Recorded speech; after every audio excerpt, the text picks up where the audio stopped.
Hej, mit navn er Lars Larsen fra Lørenskov Fodbold. Jeg har ansvar for juniorholdet i forhold til det fysiske oplæg samt udvikling af programmer til fodboldakademiet. På præsentationen for fodboldakademiet for et par uger siden, så snakkede Joachim noget omkring screening af total body profile.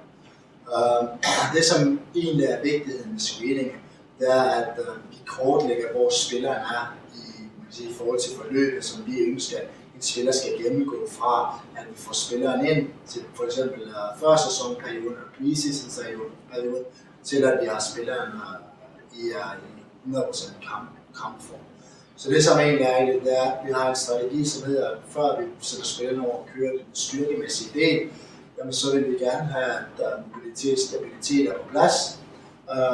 Hvorfra vi så vil sætte spilleren til at køre mere styrkerelateret træning, altså hypertrofi, styrke, maksimal styrke, hvorfra vi går over i powerperiode, og så går vi begynde at arbejde mere med det koordinative egenskaber, eller det vi kalder bevægelsesmønster i forhold til sprint, hurtig retningsforandring og sådan noget.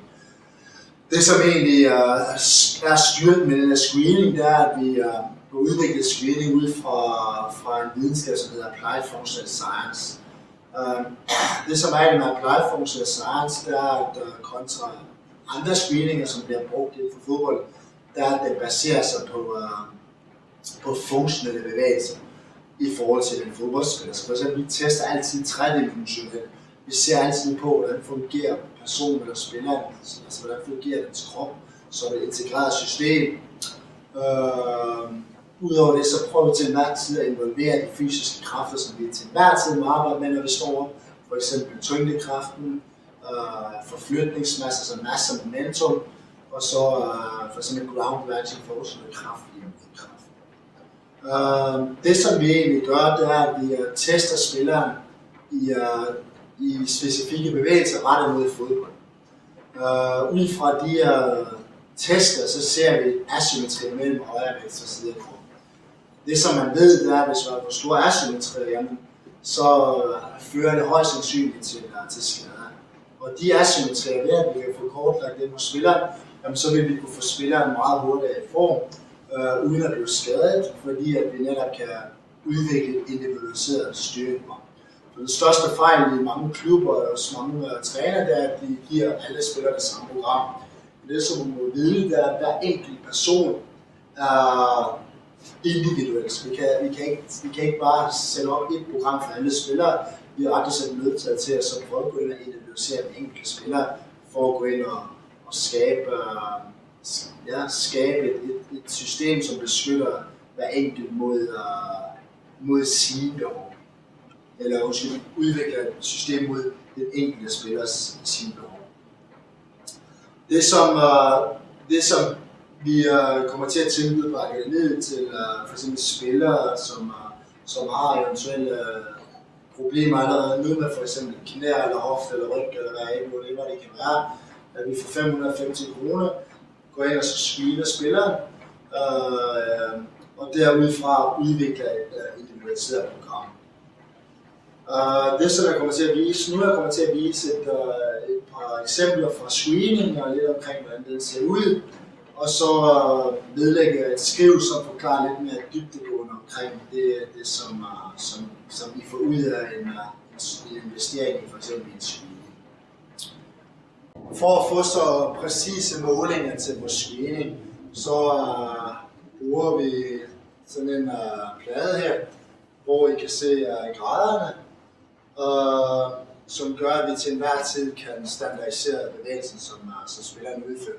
Så det betyder, at det arbejde, som vi udfører, bliver udført med utrolig nøje præcision.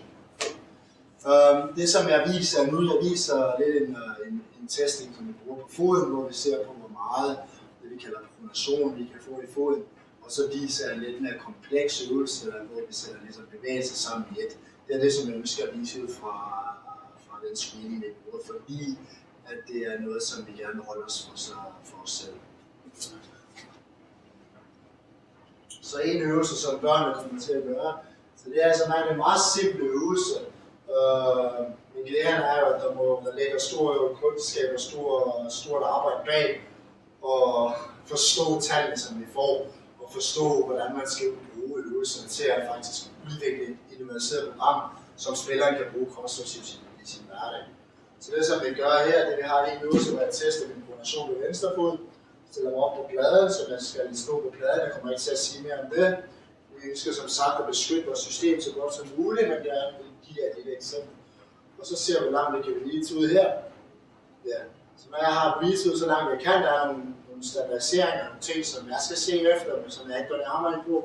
Så sætter vi koden her, og så kan vi lave nogle forskellige målinger. Der har vi måling på venstre fod i forhold til den her bevægelse. Så har vi en anden en, hvor vi kører mere sådan en specifik fodboldbevægelse, hvor vi ser lidt på evnen til at åbne op hoften i forhold til et spark. Personen skal stille sig specielt på pladen, udføre en bestemt bevægelse i en bestemt vinkel, og så køre op her. Og så tager vi herud og sætter på hovedet, og igen får vi en vinkel. Testen består af totalt 10 forskellige øvelser og tager ca. 25-30 minutter at gennemføre. Dagen efter så vil spilleren modtage et individualiseret program, som vil ligge i en Dropbox eller database, sådan at spilleren til enhver tid kan gå ind og så hente det eventuelt på mobiltelefonen eller computeren. Programmet bliver udviklet sådan, at det bliver en del af et opvarmningsprogram og tager maks 7-10 minutter at gennemføre. Dem vi har udviklet, eller dem vi har gjort det med indtil nu, har faktisk haft utrolig god effekt af det, og mange har faktisk allerede nu mærket en ekstremt stor fremgang og stor smertereduktion i forhold til de diverse problemer, som vi har haft. Ønsker I nærmere information omkring, hvornår testerne bliver udført, eller eventuelt ønsker at høre lidt nærmere, jamen, så er det bare at kontakte Vega Frey eller Joachim Møller Jensen fra Lørenskog Fodbold for videre kontakt til mig, og så tager vi det derfra. Tusind tak fordi I lyttede med.